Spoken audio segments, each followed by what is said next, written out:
우리가 지난주에 하나님께서 우리와 은혜 언약을 맺으셨음에 대해서 함께 나눴습니다. 아담과 하와가 범죄하여 타락했음에도 불구하고 그래서 인류는 하나님의 공의의 심판으로 말미암아 영원히 멸망받아야 마땅함에도 불구하고 하나님께서 은혜로 이 범죄한 우리들을 사탄과 한편 먹은 우리들을 하나님의 백성으로 다시금 삼으시겠다 이렇게 약속하신 거예요. 다시 한번 성경 말씀 볼까요? 창세기 3장 15절. 자, 내가 너로 여자와 원수가 되게 하고 내 후손도 여자의 후손과 원수가 되게 하리니 여자의 후손은 내 머리를 상하게 할 것이요 너는 그의 발꿈치를 상하게 할 것이니라 하시고, 하나님께서 뱀과 여자의 관계를 끊어놓으시겠다. 그리고 타락한 인류가 다시금 하나님께로 돌아오게 하실 것이다. 하나님께서 이렇게 하시겠다는 거예요. 그리고 그 일을 결정적으로 수행할 인물이 누구냐면 여자의 후손이다 그랬죠. 여자의 후손이다. 여자의 후손이 뱀의 머리, 사단의 권세를 깨뜨릴 것이다. 그러므로 이제 우리 인류에게 소망이 뭐냐? 유일한 소망이 뭐예요? 여자의 후손이 오는 겁니다. 이제 그게 우리의 유일한 소망이에요. 여자의 후손이 오셔야 뱀의 머리가 깨져요. 하나님의 구원의 역사, 은혜의 언약이 완성될 겁니다. 그래서 이것을 우리가 메시아 대망이라 그래요. 메시아 대망. 여자의 후손이 오시기를 기다리는 거예요. 그거 외에는 다른 구원의 길이 없기 때문에 우리는 여자의 후손이 오시기만을 바랍니다. 왜 그거 외에 다른 구원의 길이 없는지 아시죠? 왜 그래요? 그렇죠. 우리의 힘과 우리의 행위와 우리의 노력으로는 우리가 율법을, 하나님 말씀을 그 모든 것대로 또 항상 다 지킬 수가 없기 때문에 그렇습니다. 우리의 외형적인 행동뿐 아니라 우리의 말과 우리의 생각 모든 것에 이르기까지 우리가 모든 것을 항상 하나님 말씀을 순종하지 못한다면 우리는 안 되는 거예요. 근데 우리는 정말 우리 스스로 돌아볼 때 어쩔 수 없는 죄인이잖아요. 우리가 어떻게 하나님의 율법의 말씀을 우리의 머리끝에서부터 발끝까지 하나도 남김없이 다 순종할 수 있단 말인가. 우리는 변명할 수 없는 죄인들이라 하는 겁니다. 이미 지옥의 자식들이요 우리의 힘으로는 벗어날 수가 없어요. 그래서 여자의 후손만이 유일한 소망이에요. 여자의 후손이 오셔야 되는 거예요. 그분만이 우리를 구원하실 수가 있습니다. 오늘 우리가 함께 나누고자 하는 내용은요, 이 여자의 후손이 오신다는 이 약속이 창세기 3장에서부터 주어졌는데 이것이 어떻게 구약 성경 전반에 흐르고 있는가를 우리가 오늘 함께 살펴보고자 하는 거예요.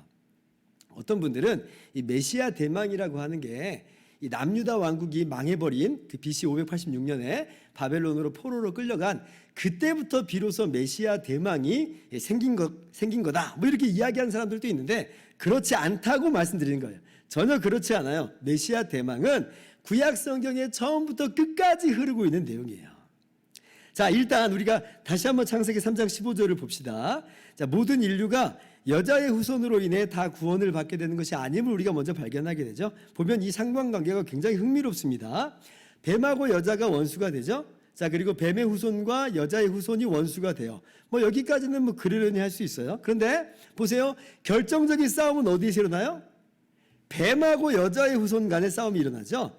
뭐 우리가 생각할 때는 뱀의 후손과 여자의 후손 간의 이 뭐 결정적인 싸움이 일어날 거라고 생각하는데 그게 아닌 거예요. 이게 그래서 무슨 의미냐면 지금 각자 편에서의 최고 실력자, 최고 대표 우두머리가 누구냐 하는 것이 딱 나오는 거예요.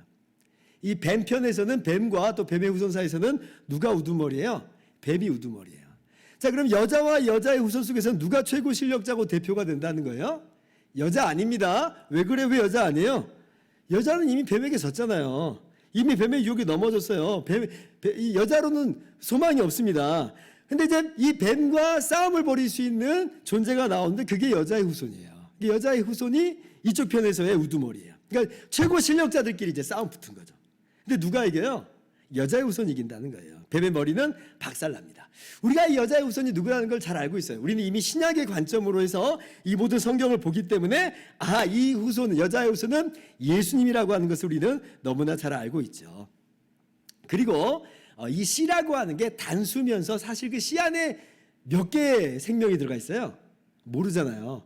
이 사과 속에 씨는 셀 수 있어도 씨 속에 사과는 셀 수 없다 그러잖아요. 마찬가지예요. 이 씨는 예수 그리스도인데 예수 그리스도 안에서는 또 집합의 개념이 있는 거예요. 이게 나중에 우리가 예수님이 교회의 머리가 되시고 교회가 예수님의 몸이 돼서 하나라고 하는 개념이 이미 여기서 딱 드러나는 거예요. 그래서 여자의 후손은 예수 그리스도면서 예수 그리스도 안에서 믿는 모든 신자들을 아울러서 그렇게 이야기하는 것임을 우리는 이미 알고 있는 겁니다. 놀랍죠? 자, 그러면 이 뱀의 후손은 누구냐? 뱀의 후손은 누구냐? 뱀의 후손도 우리가 좀 누군가 알 필요가 있어요. 자, 뱀의 후손이 그러면 사탄이 무슨 생물학적인 증식을 한다는 거냐? 그렇지 않죠. 예수님께서 하늘의 천사들은 시집도 가지 않고 장가도 가지 않는다 그래요. 그러니까 사단은 타락한 천사니까 시집 가는 거나 뭐 장가 가는 거나 그런 거 없습니다. 증식을 하는 일은 없어요. 그러면 이 뱀의 후손이 누구냐라고 할 때 이 뱀의 후손은요, 다름 아니라 인류가 이미 뱀편에 붙어버렸잖아요. 그러니까 사단의 자식이 된 거예요, 쉽게 말하면. 그러니까 지금 이 여자들에게서 난 생물학적인 자손들이에요. 그러나 여전히 뱀에게 붙어있는 사람들, 이 사람들이 바로 이 뱀의 후손입니다. 그러니까 뱀하고의 동반자 관계에서 끊어지지 않는, 계속 뱀과 동반자 관계를 맺고 있는 타락한 인류를 향해서 뱀의 후손이다라고 하는 거예요. 그래서 사단의 자식, 마귀의 자식이란 표현이 신약 성경에 종종 나오죠. 누구를 말하는 거냐면 타락한 인간, 우리를 향해서 하는 말이에요. 요한일서 3장 10절 보면 이러므로 하나님의 자녀들과 마귀의 자녀들이 드러나나니 무릇 의를 행하지 아니하는 자나 또는 그 형제를 사랑하지 아니하는 자는 하나님께 속하지 아니하니라. 자, 마귀의 자녀들 나오죠. 그러니까 사단의 자식들이, 사단의 후손이에요. 어떤 사람이요? 타락한 인류인데 끝까지 뱀편에 붙어있는 바로 그런 사람들이 바로 마귀의 자식들이다라고 하는 것입니다. 자, 그래서 이 뱀의 후손과 여자의 후손 간의 원수 관계는 있어요. 그러니까 하나님께로 돌아오지 않는 타락한 인류 그대로 남겨져 있는 사람들이 있죠. 그런 사람들은 여자의 후손을 박해합니다. 끊임없는 이 박해와 이 핍박이 있어요. 예수님 십자가에서 달려 죽으실 때 그 모습 보세요.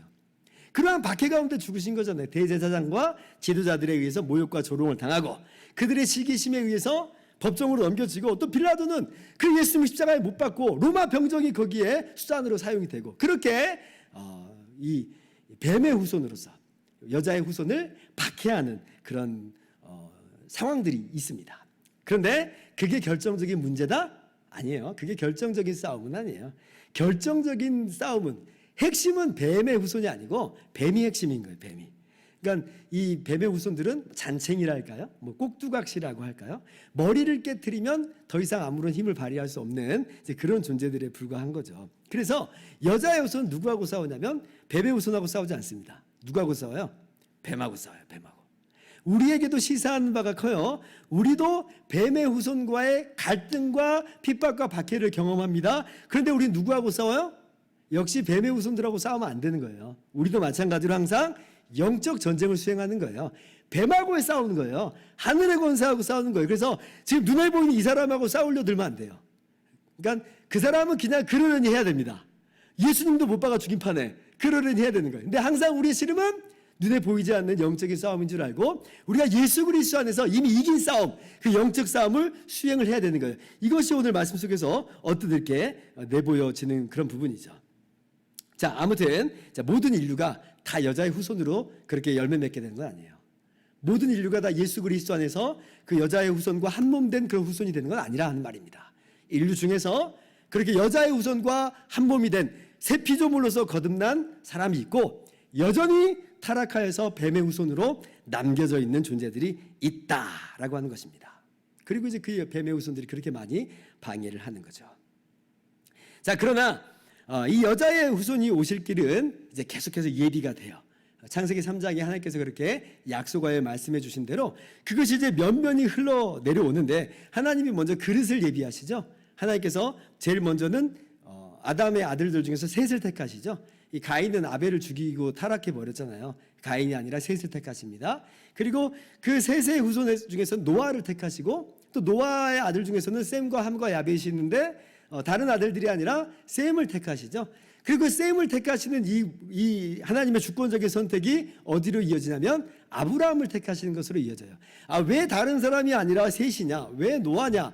왜 셈이냐? 왜 아브라함이냐? 이건요, 하나님의 주권이에요. 하나님의 주권적인 선택이에요. 자, 그래서 하나님이 이제 창세기 12장 보면 아브라함을 택하시는데, 그래서 이제 여자의 후손은 누구를 통해서 오신다라고 하는 말이냐면 아브라함의 자손으로 오신다. 하나님께서 성경 말씀을 통해서 우리에게 그렇게 밝히 말씀하여 주십니다. 아브라함에게 이렇게 말씀하세요. 창세기 12장 1절부터 3절, 우리가 너무나 잘 알고 있는 말씀이죠. 또 교독합니다. 여호와께서 아브라함에게 이르시되 너는 너의 고향과 친척과 아버지의 집을 떠나 내가 너에게 보여줄 땅으로 가라.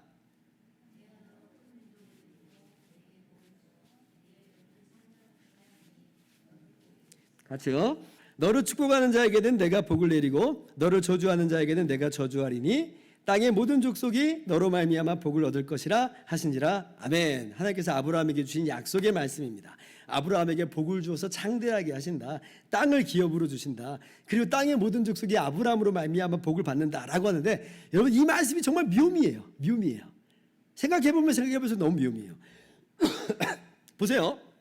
이 말씀이 아브라함에게 주신 말씀인데, 아브라함에게 주신 복인데, 근데 아브라함 생전에 이 말씀이 그대로 이루어진 것으로 보이느냐? 물론 아브라함이 거부가 된 게 맞아요. 아브라함이 아주 그냥 강력한 세력이 된 건 맞는데, 그런데 그렇다 할지라도 이게 하나님의 그 약속에 걸맞는 복인가? 한번 생각해 보세요. 그러지 않죠. 이 지구상에 이 광대한 이 땅에 한 귀퉁이 가나안 땅, 그리고 또 가나안 땅 전부도 아니고 가나안 땅 중에서 평생 나그네로 살다가 무덤으로 묻힐 얼마 안 되는 땅을 간신히 소유하고 죽었어요. 그런데 이런 아브라함이 복을 받았다. 땅을 기업으로 받았다. 심지어 땅의 모든 족속이 아브라함으로 말미암아 복을 받았다? 이건 말이 안 되는 거예요. 말이 안 되는 거예요. 그럼 이게 어떻게 된 거냐라고 할 때 이 말씀은 아브라함에게 주신 복인데, 더 말씀을 이제 따라가 보면 이게 아브라함을 일컬어서 하는 말씀을 넘어서서 이것은 아브라함의 후손, 아브라함의 씨를 통해서 이루시는 것임을 우리가 알게 됩니다. 창세기 22장 16절부터 18절 보세요. 아브라함이 이삭을 번제로 바치려고 했었던 바로 그때에 하나님께서 아브라함에게 주신 말씀인데, 또 교독할게요. 이르시되 여호와께서 이르시기를 내가 나를 가리켜 맹세하노니 내가 이같이 행하여 네 아들 내 독자도 아끼지 아니하였은즉.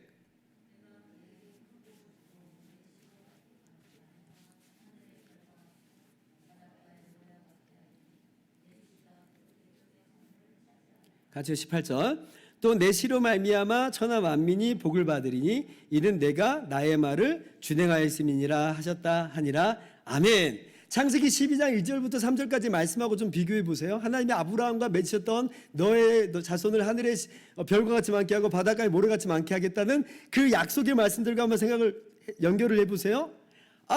이게 아브라함에게 주신 복인데, 근데 좀 더 구체적으로 가보니까 아브라함의 씨로 말미암아 주시는 복이구나 라고 하는 것을 우리가 깨닫게 돼요. 그러니까 하나님의 원래의 계획은 뭐였냐면 바로 아브라함을 택하셔서 이 중보자요 구원자가 아브라함의 씨로 하여금 나게 하신다는 거예요. 그로 말미암아 천하 만민이 아브라함의 씨로 말미암아 복을 받게 하시겠다. 이게 이제 하나님의 계획이었던 거예요. 그래서 이 아브라함에게 주신 복을 우리가 단순히 그냥 아브라함에게만 해당되는 것이구나라고 생각하지 마시고, 이것이 예수 그리스도 안에서 우리에게 주신 약속이구나라고 하는 것을 함께 깨달아야 됩니다. 이걸 베드로 사도가 설교할 때, 전도할 때 명확하게 밝혀놓은 대목이 있어요. 사도행전 3장 25절부터 26절 보세요. 자, 너희는 선지자들의 자손이요 또 하나님이 너희 조상과 더불어 세우신 언약의 자손이라. 아브라함에게 이르시기를 땅 위의 모든 족속이 너의 씨로 말미암아 복을 받으리라 하셨으니. 그죠? 이 말씀 하시는 말씀이에요. 26절. 하나님이 그 종을 세워 복 주시려고 너에게 먼저 보내사 너희로 하여금 돌이켜 각각 그 악함을 버리게 하셨느니라. 누구를 지금 이야기하는 거예요? 이 씨가 누구라는 거예요? 예수님이라. 예수님이 아브라함의 씨요 하나님께서 보내신 종이다라고 하시는 거예요. 그래서 회개하고 예수님 믿어서 천국 영생의 복을 받으라라고 하는 겁니다. 이게 바로 아브라함을 인해서 땅의 모든 족속이 복을 받을 것이다 라고 하는 그런 개념이라고 하는 거예요.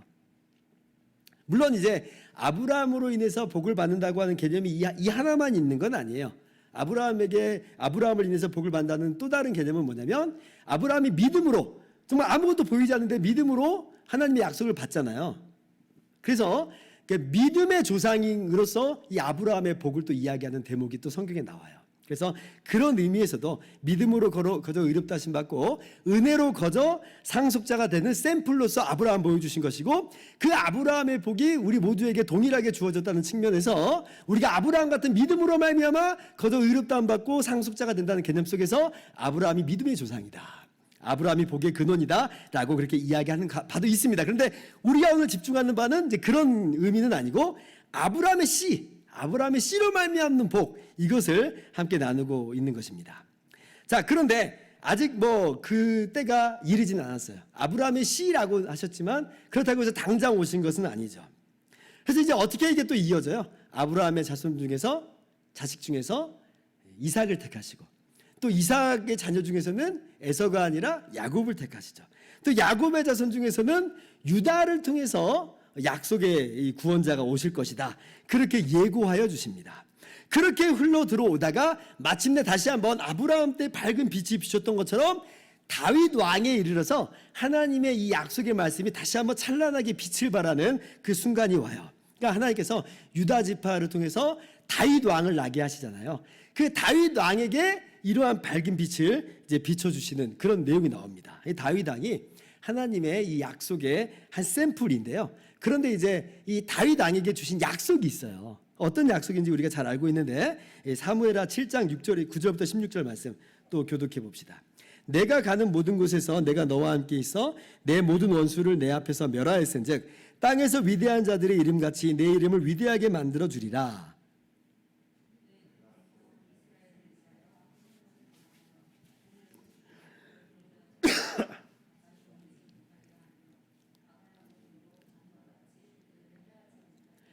전에 내가 사사에게 명령하여 내 백성 이스라엘을 다스리던 때와 같지 아니하게 하고 너를 모든 원수에게서 벗어나 편히 쉬게 하리라. 여호와가 또 내게 이르노니 여호와가 너를 위하여 집을 짓고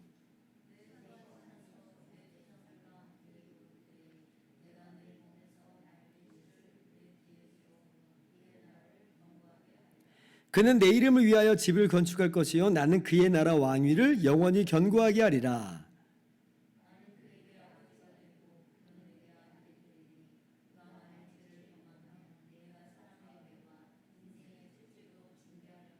내가 내 앞에서 물러나게 한 사울에게서 내 은총을 빼앗은 것처럼 그에게는 빼앗지는 아니하리라. 같이요?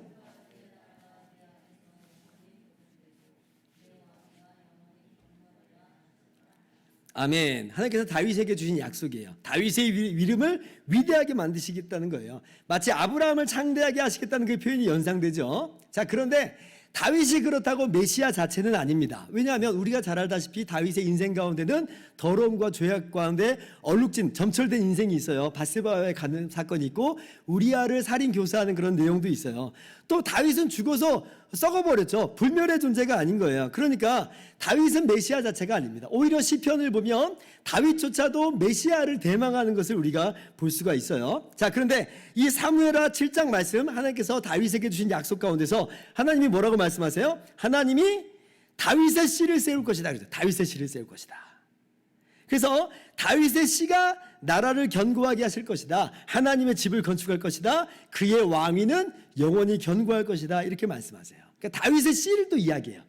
아브라함의 씨를 이야기한 것처럼 다윗의 씨를 또 이야기하는 거죠. 자, 그러면 이 다윗의 씨가 그럼 솔로몬이냐? 물론 솔로몬을 통해서 언뜻 보여주시는 바가 있어요. 지혜와 평화의 왕이고 성전 건물도 건축하고 그랬습니다. 그러나 그렇다고 솔로몬이 그 씨는 아니에요. 왜냐하면 솔로몬의 말년은요 실족하에 넘어진 부분이 있죠. 솔로몬의 죄악 때문에 북이스라엘과 남유다 왕국으로 두 조각으로 딱 갈라져 버린 그런 죄악의 결과들이 있잖아요. 그러면 다윗의 그 왕들, 다윗의 자손이 이스라엘의 역대 왕 중에서 그 씨가 있느냐? 아니요. 그 우리가 왕들의 역사를 다 봐서 알지만 물론 어떤 왕들은 훌륭한 왕들이 있지만 흠없는 왕들이 없고 오히려 대부분의 왕들은 흥청망청 엉망진창의 모습을 보였어요. 하나님의 이 약속하신 씨의 모습하고는 너무나 차이가 있고 거리가 있죠. 결국 그로 말미암아 이 이스라엘 나라는 망해버리기까지 합니다. 그러면 어떻게 된 거예요? 그러나 모든 것이 끝나는 것처럼 보여도 여전히 이 다윗의 씨로 오시는 메시아 대망은 남아 있어요. 아직까지 오시지 않은 거예요. 분명히 오실 거예요. 그럼 언제 오시느냐 하면서 이제 그 메시아 대망이 더욱더 점점 더 커져 나가는 거죠. 게다가 이스라엘 나라가 지금 망해버린 상태니까 안 그래도 메시아 대망의 사상이 면면이 흐르고 있었는데 아직까지 안 오신 게 분명하니까 다윗도 아니고 솔로몬도 아니고 이스라엘의 여러 왕들도 아닌가 보니까 분명히 오시리라 라고 하는 그런 대망 사상이 강하게 있었던 것입니다. 이때 이제 여러 선지자들에 의해서 이제 이스라엘 사람들에게 메시아의 예언을 이제 계속해서 말씀하시죠. 그러니까 이스라엘 왕들이 아니라고 하는 것이에요. 그래서 대표적으로 우리가 이사야서를 보면 이 하나님께서 보내시는 그 메시아에 대해서 좀 더 분명하게 풍성하게 기록이 되어 있습니다. 한번 이사야 말씀 또 가보죠. 이사야 9장 6절에서 7절이에요. 교독합시다. 이는 한 아기가 우리에게 낳고 한 아들을 우리에게 주신 바 되었는데 그의 어깨에는 정사를 메었고 그의 이름은 기묘자라 모사라 전능하신 하나님이라 영존하시는 아버지라 평강의 왕이라 할 것임이라. 7절.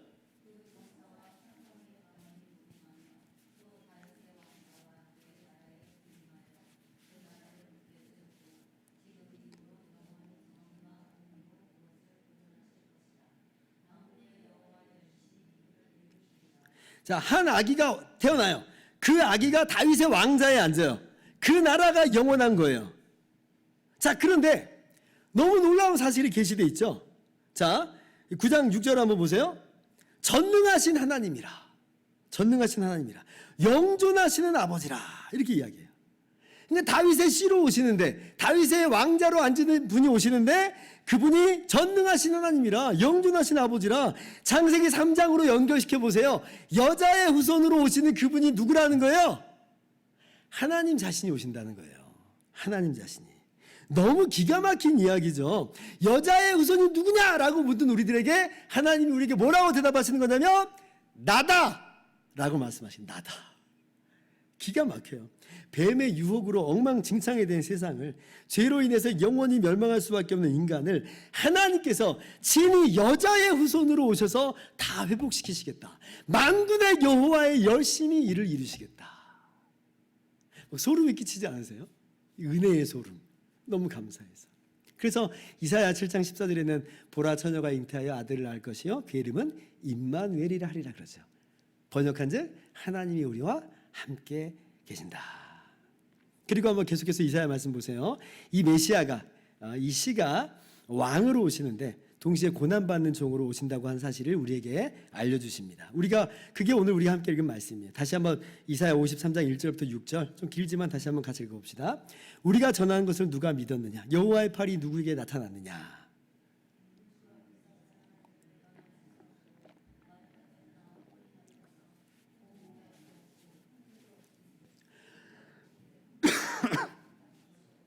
그는 멸시를 받아 사람들에게 버림받았으며 간고를 많이 겪었으며 질고를 아는 자라. 마치 사람들이 그에게서 얼굴을 가리는 것 같이 멸시를 당하였고 우리도 그를 귀히 여기지 아니하였도다.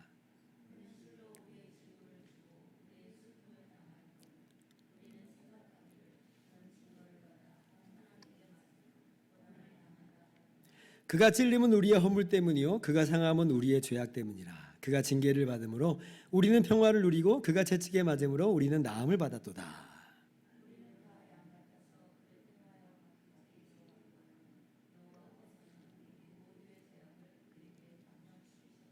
아멘.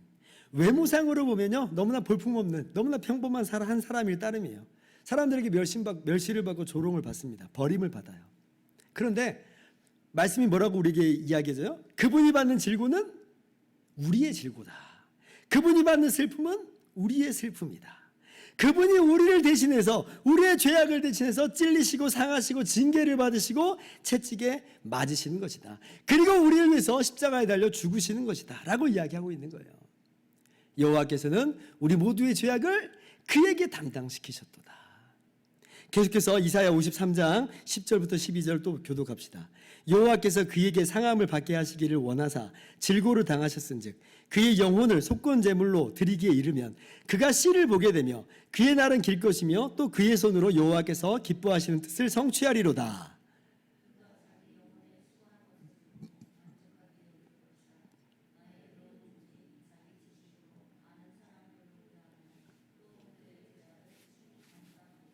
(12절) 같이요. 그러므로 내가 그에게 존귀한 자와 함께 몫을 받게 하며 강한 자와 함께 탈취한 것을 나누게 하리니 이는 그가 자기 영혼을 버려 사망에 이르게 헤아림을 받았음이니라. 그러나 그가 많은 사람의 죄를 담당하며 범죄자를 위하여 기도하였느니라. 아멘. 자, 10절 말씀 한번 보세요. 그의 영혼을 속건 제물로 드렸다 그래요. 자신을 제물 삼아서 기꺼이 죽으셨다는 거예요. 그런데 그 죽음으로 어떤 일이 벌어지냐면 씨를 보게 된다 그래요. 씨를 보게 된다. 그러니까 죽어서 없어지는 게 아니라 그로 말미암아 새로운 생명이 잉태된다는 거예요. 여러분, 이게 어떤 의미인지 아시죠? 예수 그리스도 안에서 주님과 한 몸이 된 새로운 피조물, 새 생명인 교회가 잉태되는 거예요.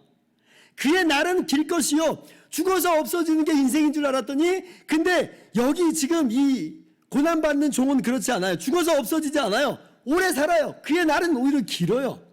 이게 어떤 의미인지 우리가 알죠. 예수님이 죽으셨다가 다시 부활하신 것을 두고 하시는 말씀이에요.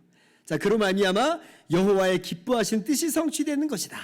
창세기 3장 15절에 여자의 후손으로 말미암아 뱀의 머리를 박살내므로 그렇게 해서 하나님의 백성 삼으시겠다고 하는 그 여호와의 기쁘신 뜻이 이 여호와의 후손으로 말미암아 죄를 무기로 휘둘러왔던 뱀의 권세가 십자가로 말미암아 깨져버렸다는 것이고, 뱀에게 사로잡혔던 자들이 이제 예수 그리스도 안에서 여자의 후손으로서, 여자의 후손과 하나가 되어서 하나님의 백성으로 회복되는 것, 하나님의 형상으로 회복된다는 거예요. 여호와께서 기뻐하신 뜻이 성취된다. 누구 안에서? 이 고난받는 종 메시아를 통해서 이루어진다라고 하는 거예요. 12절 같은 이야기를 하는데 여기 마지막 보면 그가 이제 범죄자를 위하여 기도했다 이러죠. 범죄자를 위해서 기도했다. 이 기도했다라고 하는 말이 이제 어떤 의미가 이 안에 들어가 있냐면 중보했다, 이 말이 안에 의미가 내포되어 있어요. 중보했다. 그러니까 이 고난받는 메시아가 죄인들의 중보자가 됐다는 거예요. 이 중보자를 통해서 그래서 범죄자들이 범죄자임에도 불구하고 중보자 때문에 의롭다 하심을 얻게 됐다라고 하는 거예요. 구약에서는 계속 앞으로 이런 분이 오실 것이다, 이런 일을 행하실 것이다, 이런 얘기를 지금 하고 있는데, 그런데 마침내 2000년 전에 그죠? 어떤 일이 있게 돼요. 갈라디아서 4장 4절 5절 때가 참에, 때가 찼어요. 드디어 하나님의 때가 됐어요. 때가 참에 하나님이 그 아들을 보내사 여자에게서 나게 하시고, 이 여자라고 하는 특별한 의미를 딱 부여하신 게 있어요. 창세기 3장 15절을 염두에 두는 거예요. 율법 아래에 나게 하신 것은 율법 아래에 있는 자들을 속량하시고 우리로 아들의 명분을 얻게 하려 하심이라. 아멘. 하나님의 아들, 참 하나님이신 예수님이 사람이 되셔서 여자에게서 나시고 우리의 모든 죄를 대신하여서 율법의 모든 형벌을 받으심으로 우리의 중보자가 되어주셨다. 그로 말미암아 우리가 예수 안에서 하나님의 자녀요 하나님의 백성이 되어버렸다. 이게 얼마나 놀라운 은혜인지 몰라요. 정말 기가 막힌 은혜죠. 여자의 후손이 나다 라고 하시는 하나님의 이 말씀도 기가 막힌데, 더 기가 막힌 건 뭐냐면 그 하나님이 이 땅에 오셔서 대신 몸짓이시고 피 흘리시기까지 하여 주셨다는 거예요. 그렇게 해서 내가 뱀의 편으로 붙어버린 너희를 다시 나의 백성으로 인도하여 내겠다는 하나님의 열심, 하나님의 이 사랑, 하나님의 은혜를 우리가 이 안에서 발견하게 되는 것입니다. 이러한 구원의 역사가 바로 성경의 역사예요.